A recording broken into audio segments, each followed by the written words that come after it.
اگر آپ جرمنی کا ویزا اپلائی کرنا چاہتے ہیں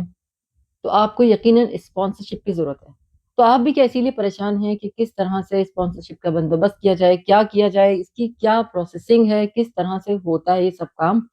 تو اس ویڈیو میں آج ہم اسپانسرشپ کے حوالے سے تمام تفصیلات دینے والے ہیں، یعنی کہ اگر آپ کے ویزا جس قسم کا بھی ہے اس میں کون سی اسپانسرشپ کی آپ کو ضرورت ہے، کون آپ کی اسپانسرشپ لینے کا ذمہ دار ہو سکتا ہے، کوئی فرد یا کوئی آرگنائزیشن، تمام تفصیلی باتیں اس ویڈیو میں آپ کو ملنے والی ہیں۔ رہیے ہمارے ساتھ۔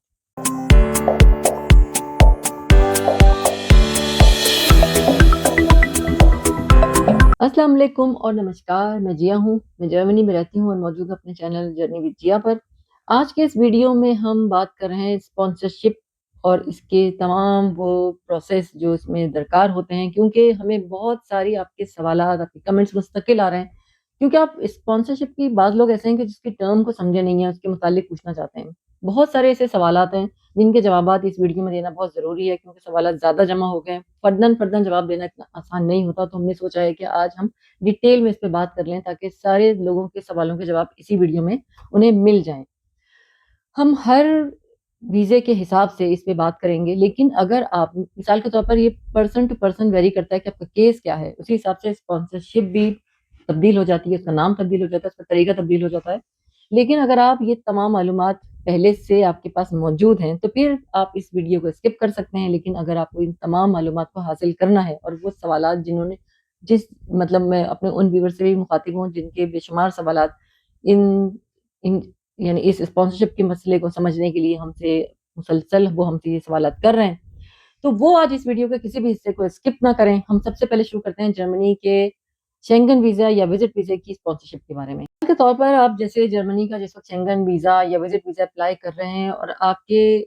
اس یعنی جرمنی کے اندر آپ کے کوئی ایسے لوگ موجود ہیں، کوئی ایسا شخص موجود ہے جو کہ آپ کی آنے، آپ کی رہائش، آپ کے تمام اخراجات کی ذمہ داری اٹھاتا ہے، یعنی وہ ایک طرح سے آپ کی ضامن کی حیثیت رکھ لیجئے ان کو، یعنی مثال کے طور پر آپ نے وزٹ ویزا اپلائی کیا، شینگن ویزا اپلائی کیا، اب آپ کے میں اپنی مثال دیتی ہوں، جیسے کہ میرا کوئی کزن یا میری کوئی بہن، کوئی بھی شخص یہاں آنا چاہتا ہے تو وہ اپلائی کرے گا اپنے دیش کی قونصلیٹ میں، اور مجھے جانا ہوگا اپنی اس شہر کی، جرمنی کی جس شہر میں رہتی ہوں اس شہر کی امیگریشن آفس میں، آسلینڈر بیوٹے میں، وہاں جا کر مجھے پورا ایک لیگل پیپر سائن کرنا ہوگا۔ اس لیگل پیپر کو سائن کرنے کے لیے میرے پاس میرا آئی ڈی، میری تمام معلومات کے علاوہ میرا ایڈریس، میری الملڈنگ، یہ تمام چیزیں وہاں پہ جمع ہوں گی، میری پوری ڈاکومنٹس جو اس کے پاس جمع ہو جائیں گے جب میں نے کسی کو اسپانسر کیا ہے، اور ساتھ ساتھ میرا اپنا فائنینشیل سٹیٹس کہ میں اتنی خود اسٹیبل ہوں کہ میں کسی کو اسپانسر کر سکتی ہوں۔ یہ ہے چیز سب سے زیادہ سمجھنے کی۔ اب اس میں جس وقت یعنی یہ پیپر جس کو جرمن زبان میں فرفلسٹنگ کلیئرنگ کہتے ہیں، یعنی یہ ایک لیگل ڈاکیومنٹ ہے جس کو پھر بتاتی ہوں فرفلسٹنگ کلیئرنگ، یہ ایک پیپر ہے، اس کا نام ہے، بڑا آفیشیل پیپر ہوتا ہے جس طرح کے آفیشیل پیپر ہوا کرتے ہیں۔ پھر اس میں پوری جتنی بھی اس میں انہوں نے آپ سے معلومات پوچھی ہے، یعنی مجھ سے، میں جب کسی کے لیے کر رہی ہوں اسپانسر، وہ پوری معلومات میں نے اس میں دی ہے، میں نے اپنے ڈاکومنٹ جمع کیے، اپنا فائنینشیل جو بھی میرے یہاں پہ اسٹیٹس ہے فائنانس کا، میری اپنی کنڈیشن بتانی ہے۔ اگر میں اس کنڈیشن کو کرتی ہوں گی تو میں آپ کو اسپانسر کروں گی، یہاں یہ بات ہے۔ اگر میرے اپنے ہی حالات صحیح نہیں ہیں اور کچھ فائنانس کے میرے اپنے ہی حالات صحیح نہیں ہیں تو میں پھر کسی کو اسپانسر کرنے کا حق نہیں رکھتی، چاہے وہ وزٹ ویزا ہی کیوں نہ ہو۔ یہ تو ہو گئی آپ کی فارمل اسپانسرشپ، یہاں پہ ایک فرد جو کہ جرمنی میں موجود ہے اور وہ ضامن بننے کو تیار ہے، ہر طرح سے آپ کے لیے وہ اسپانسرشپ پرووائڈ کر رہا ہے۔ یہ تو وہ شکل ہے کہ آپ کے پاس ایسا کوئی ہے، اس کے لیے ضروری نہیں کہ وہ آپ کا سگا کوئی سبلنگ ہو، کزن ہو، جو بھی شخص سنسیئر ہے آپ کے ساتھ، اس طرح کے معاملات میں آپ کا ساتھ دینے کو تیار ہے، وہ اسپانسرشپ کر سکتا ہے۔ اس کے لیے آپ کے رشتہ داری کوئی ٹائز دکھانے ضروری نہیں ہوتا کہ آپ کا اس کا بلڈ ریلیشن ہو یا وہ آپ کے خاندان میں سے ہو، وہ کوئی بھی ہو سکتا ہے، کوئی خیر خواہ ہو سکتا ہے۔ اگر وہ آپ کا اتنا خیر خواہ ہے اور وہ آپ کے لیے اسپانسرشپ کرنے کو تیار ہے تو وہ کر سکتا ہے۔ دوسری کیا شکل ہے کہ کوئی بھی موجود نہیں جرمنی میں، لیکن آپ کے پاس، آپ کو آنا بھی ہے اور آپ چاہتے ہیں، آپ کی کوئی آرگنائزیشن بھی ایسی نہیں ہے، جو ایسی ٹائز بھی نہیں ہیں جو آپ کے لیے یہ ذمہ داری اٹھا سکے، تو پھر آپ کو سیلف اسپانسرشپ کا سہارا لینا پڑے گا۔ سیلف اسپانسرشپ کیا ہے؟ یہ ابھی جو ہم بات کر رہے تھے یہ تو ختم ہو گئی، یہ ایک شکل تھی اسپانسرشپ کی، اب یہ دوسری ہے۔ جس وقت آپ کا کوئی یہاں نمائندہ موجود نہیں ہے جو آپ کی مدد کر سکے۔ تو پھر آپ کو سیلف اسپانسرشپ کے ذریعے اپنی بینک اسٹیٹمنٹ ایسی دکھانی ہوگی کہ 3 سے 6 مہینے کی مکمل اخراجات، اس کے اندر اتنی بڑی اماؤنٹ آپ کو دکھانی ہوگی، یہ سیلف اسپانسرشپ کہلاتی ہے۔ یعنی کہ اگر آپ مثال کے طور پر آپ کی فیکٹریاں چل رہی ہیں جس شہر میں آپ رہتے ہیں، اس کا جو بھی ان پٹ آؤٹ پٹ ہے وہ اس طرح کا ہے کہ آپ بڑے آسانی سے اپلائی کر دیتے ہیں، لیکن جب وقت آتا ہے عین مثال کے طور پر جو اسپیسیفک جو ٹائم آتا ہے جس وقت آپ کو اپلائی کرنا ہے، اور اس وقت جب آپ بیلنس دیکھتے ہیں اپنی اس کاروبار کا، جب دیکھتے ہیں کہ ان پٹ آؤٹ پٹ کیا ہے، اور اس میں آپ جب دیکھتے ہیں کہ وہ کمی شو کر رہا ہے اور اس گراف سے نیچے آ گیا جتنی کی ریکوائرمنٹ آپ کو رقم دکھانی تھی، تو پھر آپ اپلائی نہیں کر سکیں گے، آپ کا ویزا ریجیکٹ ہو جائے گا۔ یہ چیزیں دیکھنی ہوں گی کہ آپ کو کتنی مخصوص رقم شو کرنی ہے، یہ آپ کو بتا دیا جائے گا جب آپ اپلائی کر رہے ہوں گے۔ یعنی ثابت کیا ہوا، پوری بات کا مفہوم کیا ہوا کہ آپ کے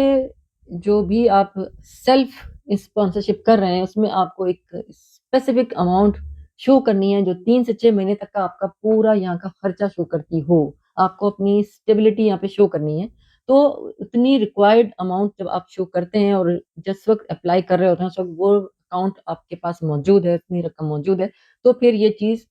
فوراً کی فوراً منظور کر لی جاتی ہے اور آپ کا ویزا جو ہے وہ کسی بھی صورت میں پھر ریجیکٹ نہیں ہوتا۔ پھر آگے تیسری ایک اور شکل ہے، یعنی اگر آپ کسی کانفرنس میں یا کسی بزنس ٹور پہ بھی بعض لوگ آتے ہیں، چھوٹی چھوٹی بزنس کے لیے بھی آتے ہیں، بڑے بزنس کے لیے بھی آتے ہیں، بہت سی ایسی چیزیں ہوتی ہیں جہاں پہ وزٹ بہت کم دیر کا ہوتا ہے، ڈیوریشن بہت کم دیر کی ہوتی ہے، لیکن پھر بھی اسپانسر کی ضرورت ہوتی ہے، اور اس صورت میں جب آپ کسی بھی کانفرنس کے لیے آ رہے ہیں یا بزنس کے لیے اپنے کسی بھی مقاصد کو پورا کرنے کے لیے آ رہے ہیں، تو پھر اس صورت میں جو آپ وہ جو آرگنائزیشن جس نے آپ کو انویٹیشن دیا ہے، وہ جو بھی وہ کمپنی ہے، کوئی بھی آرگنائزیشن ہے، وہ بھی یہ ذمہ داری اٹھا سکتی ہے، یعنی وہ بھی آپ کے لیے اسپانسر کر سکتے ہیں۔ اب تیسری شکل، یعنی اگر آپ جاب سیکنگ ویزے کے لیے آنا چاہتے ہو، یعنی جرمنی آ رہے ہیں آپ جاب تلاش کرنے کے لیے، تو پھر کس طرح آئیں گے؟ اور کوئی اسپانسر بھی آپ کو کرنے والا نہیں ہے، لیکن اس کی شکل ہی کچھ اور ہوتی ہے۔ جاب سیکنگ ویزے کے لیے جب آپ آ رہے ہیں تو آپ کو بلاک اکاؤنٹ کھلوانا پڑتا ہے۔ بلاک اکاؤنٹ کیا ہے کہ یعنی ڈوئچے بینک، یعنی جرمنی میں موجود بینک میں آپ اپنے ہی دیش میں بیٹھے بیٹھے اکاؤنٹ کھلوائیں گے۔ یہ رقم ایک مخصوص رقم اس وقت جو ہے جاب سیکنگ ویزے کے لیے وہ 11,000 سے 12,000 یورو تک آپ کو اس میں اپنے اکاؤنٹ کے اندر ٹرانسفر کرنی ہوگی۔ وہ بلاک اکاؤنٹ کھل گیا آپ کا، آپ نے یہ جرمنی کے بینک کے اندر اپنا بلاک اکاؤنٹ بنایا۔ اب آپ جاب سیکنگ ویزے کے لیے جب یہ رقم شو کریں گے تو یہ آپ کا بلاک اکاؤنٹ جب یعنی جب آ گئے، لینڈ کر گئے، اب آ گئے یہاں پہ، تو یہ جو بلاک اکاؤنٹ کی رقم ہے وہ آپ کو ہر مہینے، آپ ایک ساتھ نہیں نکلوا سکتے اس کو، ایک مخصوص مقدار اکارڈنگ ٹو یور، یعنی کہ منتھ جتنے آپ کو مہینے رہنا ہے وہ گورنمنٹ ان کے خود ڈیسائیڈ کرے گی کہ آپ نے کتنے مہینے رہنا ہے، تو آپ کو بلاک اکاؤنٹ کی اس میں سے جو آپ نے جمع کیا ہوا ہے ایک مخصوص رقم آپ کو ہر مہینے ملے گی، تاکہ آپ کسی پر یا گورنمنٹ پر بوجھ نہ بن جائیں۔ بن بھی نہیں سکتے ہیں آپ، گورنمنٹ آپ کو دے گی بھی نہیں، وہ بلاک اکاؤنٹ کی اپنی ہی آپ رقم جو ہے وہ خود ہی استعمال کریں گے، لیکن گورنمنٹ اس کی ایک مخصوص مقدار آپ کو ہر مہینے دیتی رہے گی۔ یہ بھی نہیں کہ آپ یہاں پہ آ گئے اور اڑانے کا دل چاہ گیا سب میں نکال لوں، ایسا ہو بھی نہیں سکتا، پاسبل نہیں، کیونکہ آپ نے بلاک اکاؤنٹ کھولا ہے۔ یہ آپ ہی کا پیسہ ہے جو آپ کے لیے ہر مہینے کام آ رہا ہے، اب گورنمنٹ کو آپ سے کوئی غرض نہیں، آپ کے پیسے ہیں، آپ اس کو یوز کر رہے ہیں۔ مطلب ایک ایسا طریقہ کار ہے جو کہ گورنمنٹ کی بھی سیفٹی اور آپ کی بھی اس میں ہی عافیت ہے کہ آپ بلاک اکاؤنٹ کھلوائیں گے۔ یہ اسی لیے ایسے نظام بنائے گئے ہیں تاکہ جب لوگ آئیں، یہ بڑے دماغوں کے بڑے کام ہیں، بڑے ملکوں کے بڑے نظام ہیں، جہاں رہنے والوں کو، آنے والوں کو، نئے آنے والوں کو، پرانے آنے والوں کو ایک دوسرے سے کوئی مشکلات درپیش نہ ہے، بڑا پورا سسٹم بڑا سسٹمیٹک طریقے سے ان کا چلتا ہے۔ اب آ جاتے ہیں آپ کے من پسند ٹاپک پہ، جی ہاں، اسٹوڈنٹ ویزا، کیونکہ ہمارے بہت سارے دیکھنے والے جو سوال کرتے ہیں وہ زیادہ تر اسٹوڈنٹس ہی ہیں، بہت زیادہ اسٹوڈنٹس کے سوال آتے ہیں، بہت زیادہ وہ ہم سے پوچھتے ہیں۔ ان کے لیے جو اس وقت آخر پوائنٹ آئی گیا کہ اسٹوڈنٹ ویزا پہ بات کر رہے ہیں، ان کے لیے مخصوص ویڈیوز ہم پہلے بھی بنا چکے ہیں، مزید تفصیلات کے لیے اور مزید ویڈیوز بھی ہماری آنے والی ہیں، لیکن اس وقت ہم جو بات کر رہے ہیں وہ یہ ہے کہ اسٹوڈنٹ کو بھی آنے کے لیے یہاں پہ بلاک اکاؤنٹ کی ضرورت ہے۔ اپنے دیش سے ہی بیٹھ کے آپ کو یہ سب کارروائی کرنی ہوتی ہے، مخصوص رقم ڈالنی ہوتی ہے۔ ایک سال کا جو اس وقت ہے اسٹوڈنٹ ویزے کے لیے بلاک اکاؤنٹ کی رقم وہ ہے 11,904۔ یہ آپ بڑھا بھی سکتے ہیں، ایک سال کی آپ کو میں نے بتائی، لیکن گورنمنٹ کی طرف سے یہ چیز ہے 11,904، 12 کر لیجیے، لیکن اس سے کم نہیں ہے۔ 11,904 بلاک اکاؤنٹ کی رقم ہوئی۔ اب آپ کو ملیں گے اس میں سے ہر مہینے 9 یعنی کہ 992، یوں سمجھیے کہ 1,000 یورو سے کچھ کم۔ تو اتنی رقم آپ کو ہر مہینے بلاک اکاؤنٹ سے ملتی رہے گی، اور ہم یہاں رہتے ہیں، اپنی بھی ہم آپ کو معلومات دے دیں، کیونکہ آپ پھر ہمارا آپ کو یہ سب باتیں بتانے کا فائدہ کیا اگر آپ کو صرف ہم وہی باتیں بتائیں جو آپ کو لکھی لکھائی ہمیں بھی معلوم ہے، آپ کو بھی معلوم ہے، ہم وہ بھی بتائیں آپ کو جو ہمارا تجربہ ہے، جو ہمارا ایکسپیرینس ہے، کیونکہ پھر ہمارا آپ سے بات کرنے کا فائدہ کیا۔ اب سنیے، جب آپ یہاں آتے ہیں اور 992 آپ کو منتھلی اسٹوڈنٹ کو ملتے ہیں، تو میں سچ بتاؤں آپ کو بہت کافی ہوتے ہیں، بہت کافی ہوتے ہیں، کیونکہ آپ کے اتنے خرچے نہیں ہوتے، آپ کوئی گھر لے کر اور کوئی اپارٹمنٹ لے کے نہیں رہ جاتے ہو۔ آپ جب آتے ہیں اسٹوڈنٹ پر تو آپ زیادہ تر یونیورسٹی ڈومس میں رہتے ہیں،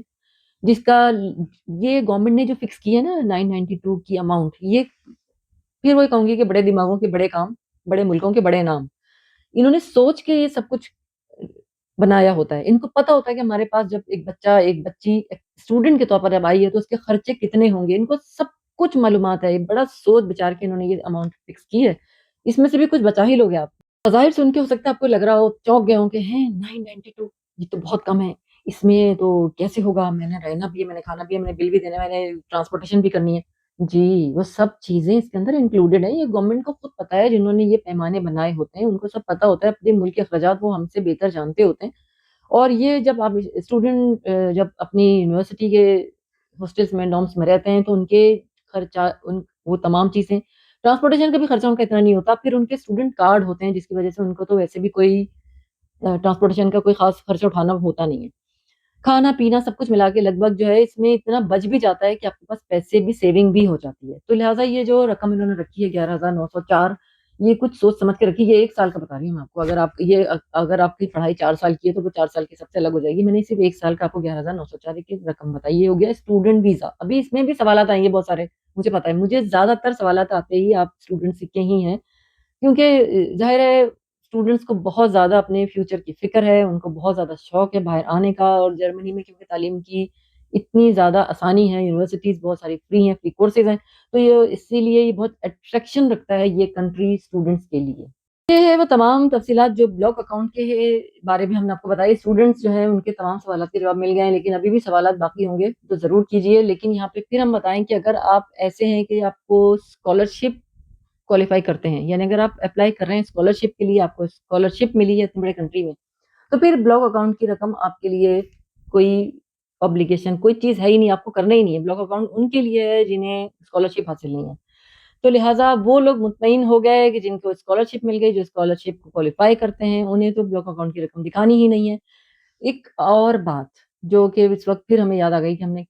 کئی دفعہ کئی ویڈیوز میں بڑی تفصیل سے میں دے چکی ہوں آپ کو، لیکن آج اس وقت بھی ہم آپ کو پھر اس کے بارے میں تھوڑی بہت آؤٹ لائن میں دوں کہ آپ کو مخصوص گھنٹے بھی ہوتے ہیں آپ کے پاس، ہر ہفتے کے 20 گھنٹے ہوتے ہیں جو آپ کو منی جاب کر سکتے ہیں آپ۔ بہت ساری اچھا جاب کی بھی اس میں بہت تفصیلی ویڈیوز دیے میں، لیکن ابھی بھی اگر سوال آپ کے ذہن میں ہو کہ کیا کیا جابس ہم کر سکتے ہیں اسٹوڈنٹ ہونے کے حوالے سے،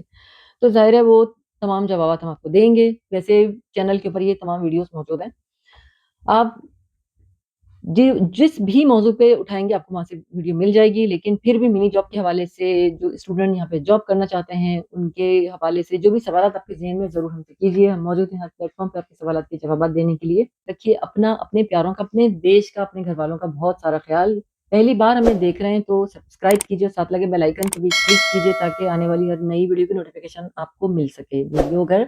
پسند آئی ہے تو ضرور لائک کیجیے، شیئر کیجیے۔ رکھیے اپنا، اپنے گھر والوں کا خیال۔ ملتے ہیں آپ سے نئے ویڈیو میں نئے ٹاپک کے ساتھ۔